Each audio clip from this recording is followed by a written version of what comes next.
Bancada Fretilin Rusuba Parlamento Nacional atual a fiscalização no acompanhamento da resolução nebe aprova unanimidade ba ex-manorin contratado Sira. Quarta-feira, ele rusi declaração política deputado Antônio Moniz Kalau considera desobediência ministra da Educação nebe la cumpre resolução no dar acto hatung dignidade órgão soberano Parlamento Nacional niang.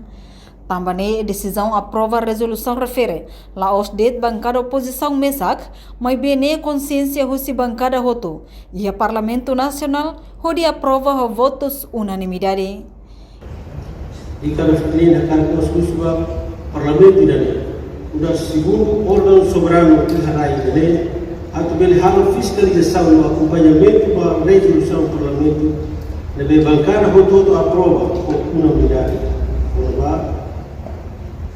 Solução do problema das pessoas contratadas. Bancada Fretilin também kata desobediência ministra da Educação da resolução do Parlamento Nacional durante ato dan lebih atum dignidade da soberania do Parlamento Nacional.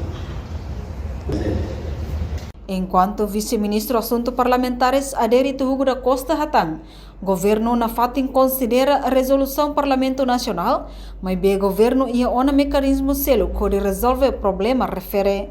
Antes ne Parlamento Nacional hasai ona resolução ida, nebe passa ho unanimidade ba professores contratados Sira e tina riunruro no recintolo, ho dibuka solução ba problema refere.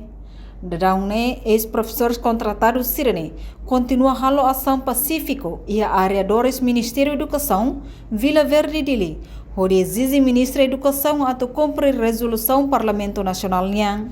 Reportagem Melda Fátima, Televisão Timor Post.